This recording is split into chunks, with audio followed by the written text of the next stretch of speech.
Celephais by H.P. Lovecraft. In a dream, Coronis saw the city in the valley, and the seacoast beyond, and the snowy peak overlooking the sea, and the gaily painted galleys that sail out of the harbor toward distant regions where the sea meets the sky. In a dream it was also that he came by his name of Coronis, for when awake he was called by another name. Perhaps it was natural for him to dream a new name, for he was the last of his family, and alone among the indifferent millions of London, so there were not many to speak to him and remind him who he had been. His money and lands were gone, and he did not care for the ways of the people about him, but preferred to dream and write of his dreams. What he wrote was laughed at by those to whom he showed it, so that after a time he kept his writings to himself, and finally ceased to write. The more he withdrew from the world about him, the more wonderful became his dreams, and it would have been quite futile to try to describe them on paper. Coronis was not modern, and did not think like others who wrote. Whilst they strove to strip from life its embroidered robes of myth, and to show in naked ugliness the foul thing that is reality, Coronis sought for beauty alone. When truth and experience failed to reveal it, he sought it in fancy and illusion, and found it on his very doorstep, amid the nebulous memories of childhood tales and dreams. There are not many persons who know what wonders are opened to them in the stories and visions of their youth, for when as children we listen and dream, we think but half-formed thoughts, and when as men we try to remember, we are dulled and prosaic with the poison of life. But some of us awaken the night with strange phantasms of enchanted hills and gardens, of fountains that sing in the sun, of golden cliffs overhanging murmuring seas, of plains that stretch down to sleeping cities of bronze and stone, and of shadowy companies of heroes that ride caparisoned white horses along the edges of thick forests. And then we know that we have looked back through the ivory gates into that world of wonder which was ours before we were wise and unhappy. Coronis came very suddenly upon his old world of childhood. He had been dreaming of the house where he had been born, the great stone house covered with ivy, where 13 generations of his ancestors had lived, and where he had hoped to die. It was moonlight, and he had stolen out into the fragrant summer night, through the gardens, down the terraces, past the great oaks of the park, and along the long white road to the village. The village seemed very old, eaten away at the edge, like the moon which had commenced to wane, and Coronis wondered whether the peaked roofs of the small houses hid sleep or death. In the streets were spears of long grass, and the window-panes on either side broken or filmily staring. Coronis had not lingered, but had plodded on, as though summoned toward some goal. He dared not disobey the summons, for fear it might prove an illusion like the urges and aspirations of waking life, which do not lead to any goal.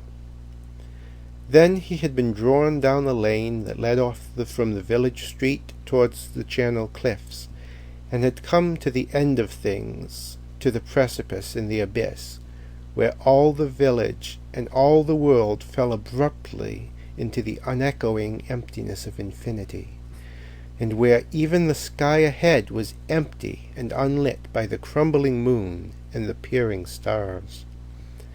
Faith had urged him on, over the precipice and into the gulf.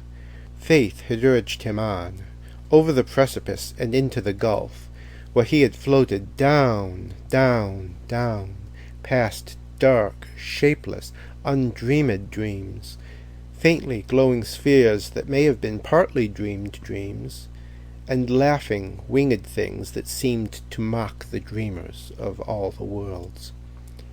Then a rift seemed to open in the darkness before him, and he saw the city of the valley, glisteningly, radiantly, far, far below, with a background of sea and sky, and a snow-capped mountain near the shore.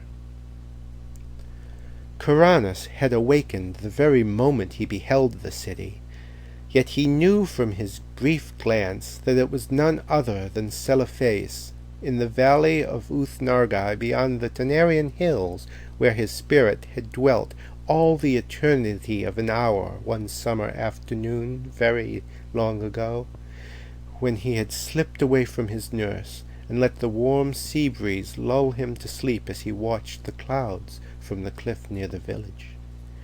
He had protested then, when they had found him, waked him, and carried him home, for just as he was aroused he had been about to sail in a golden galley for those alluring regions where the sea meets the sky. And now he was equally resentful of awaking, for he had found his fabulous city after 40 weary years. But 3 nights afterward, Kuranes came again to Celephais. As before, he dreamed first of the village that was asleep or dead, and of the abyss down which one must float silently. Then the rift appeared again, and he beheld the glittering minarets of the city, and saw the graceful galleys riding at anchor in the blue harbor, and watched the ginkgo trees of Mount Aran swaying in the sea breeze. But this time he was not snatched away, and like a winged being settled gradually over a grassy hillside, till finally his feet rested gently on the turf. He had indeed come back to the valley of Uth-Nargai and the splendid city of Celephais. Down the hill, amid scented grasses and brilliant flowers, walked Kuranes, over the bubbling Naraxa on the small wooden bridge where he had carved his name so many years ago, and through the whispering grove to the great stone bridge by the city gate. All was as of old, nor were the marble walls discolored, nor the polished bronze statues upon them tarnished, and Kuranes saw that he need not tremble lest the things he knew be vanished, for even the sentries on the ramparts were the same, and still as young as he remembered them. When he entered the city, past the bronze gates and over the onyx pavements, the merchants and camel-drivers greeted him as if he had never been away, and it was the same at the turquoise temple of Hath-Northath, where the orchid-wreathed priests told him that there is no time in Uth-Nargai, but only perpetual youth. Then Kuranes walked through the street of pillars to the seaward wall, where gathered the traders and sailors, and strange men from the regions where the sea meets the sky. There he stayed long, gazing out over the bright harbor where the ripples sparkled beneath an unknown sun, and where rode lightly the galleys from far places over the water.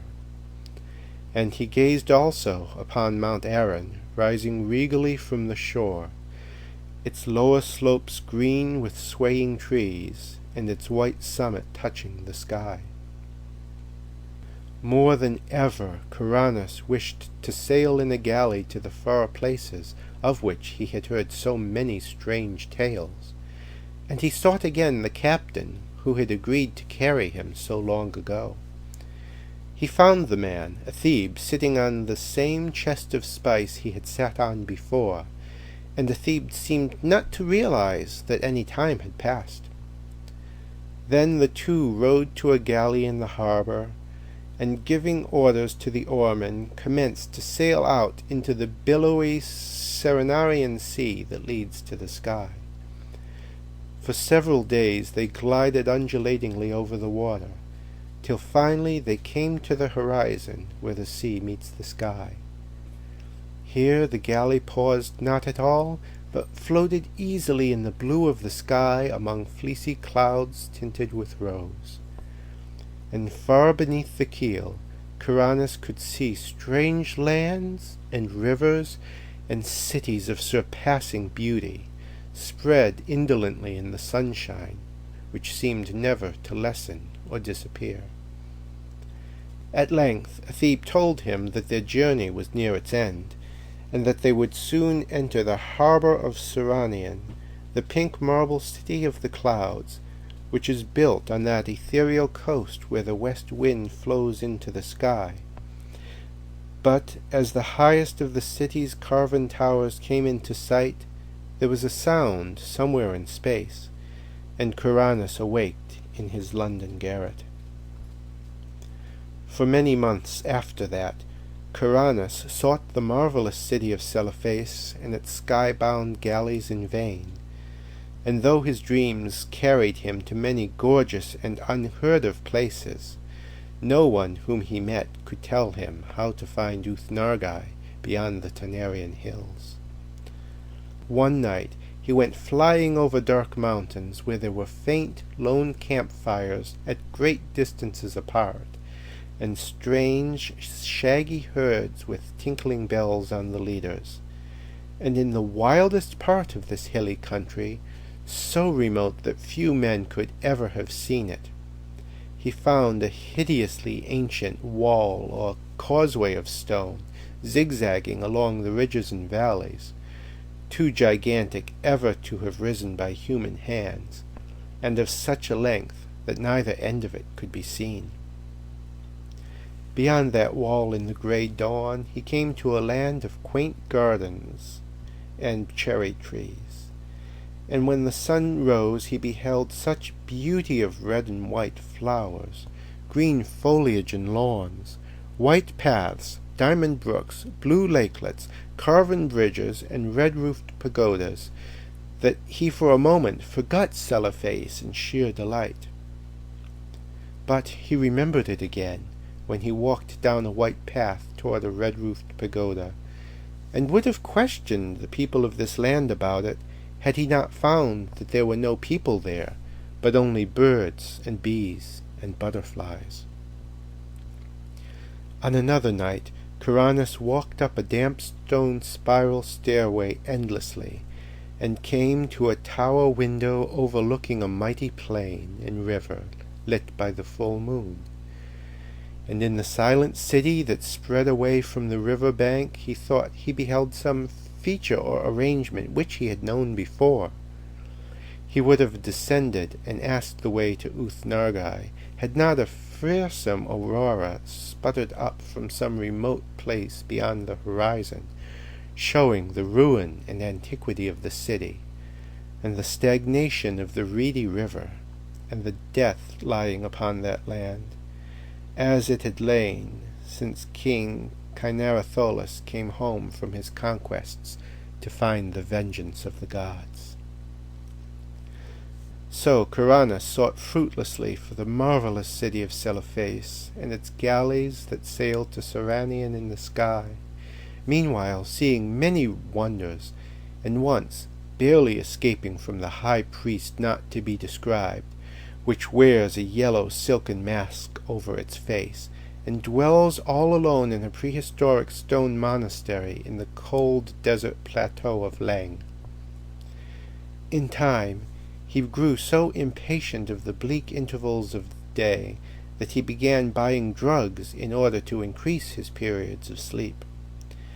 Hashish helped a great deal, and once set him to a part of space where form does not exist, but where glowing gases study the secrets of existence. And a violet-colored gas told him that this part of space was outside what he had called infinity.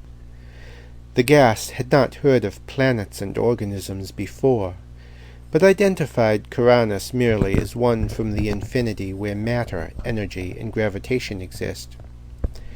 Kuranes was now very anxious to return to minaret-studded Celephais, and increased his doses of drugs. but eventually he had no more money left, and could buy no drugs. Then one summer day he was turned out of his garret, and wandered aimlessly through the streets, drifting over a bridge to a place where the houses grew thinner and thinner. And it was there that fulfillment came, and he met the cortege of knights come from Celephais to bear him thither forever. Handsome knights they were, astride roan horses and clad in shining armor, with tabards of cloth of gold curiously emblazoned. So numerous were they that Coronis almost mistook them for an army, but they were sent in his honor, since it was he who had created Uth-Nargai in his dreams, on which account he was now to be appointed its chief god for evermore. Then they gave Coronis a horse, and placed him at the head of the cavalcade, and all rode majestically through the downs of Surrey, and onward toward the region where Coronis and his ancestors were born. It was very strange, but as the riders went on they seemed to gallop back through time. For wherever they passed through a village in the twilight, they saw only such houses and villages as Chaucer or men before him might have seen, and sometimes they saw knights on horseback with small companies of retainers. When it grew dark they travelled more swiftly, till soon they were flying uncannily, as if in the air. In this dim dawn they came upon the village which Coronis had seen alive in his childhood, and asleep or dead in his dreams. It was alive now, and early villagers curtsied as the horsemen clattered down the street, and turned off into the lane that ends in the abyss of dreams. Coronis had previously entered that abyss only at night, and wondered what it would look like by day, so he watched anxiously as the column approached its brink. Just as they galloped up the rising ground to the precipice, a golden glare came somewhere out of the west, and hid all the landscape in effulgent draperies. The abyss was a seething chaos of roseate and cerulean splendor, and invisible voices sang exultantly as the knightly entourage plunged over the edge, and floated gracefully down past glittering clouds and silvery coruscations. Endlessly down the horsemen floated, their chargers pawing the ether as if galloping over golden sands, and then the luminous vapors spread apart to reveal a greater brightness, the brightness of the city Celephais, and the sea-coast beyond, and the snowy peak overlooking the sea, and the gaily painted galleys that sail out of the harbor toward distant regions where the sea meets the sky.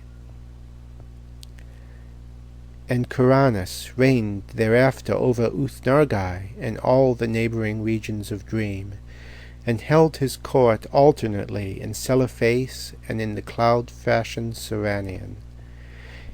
He reigns there still, and will reign happily forever, though below the cliffs at Innsmouth the channel tides played mockingly with the body of a tramp who had stumbled through the half-deserted village of Dawn, played mockingly, and cast it upon the rocks by ivy-covered Trevor Towers, where a notably fat and especially offensive millionaire brewer enjoys the purchased atmosphere of extinct nobility.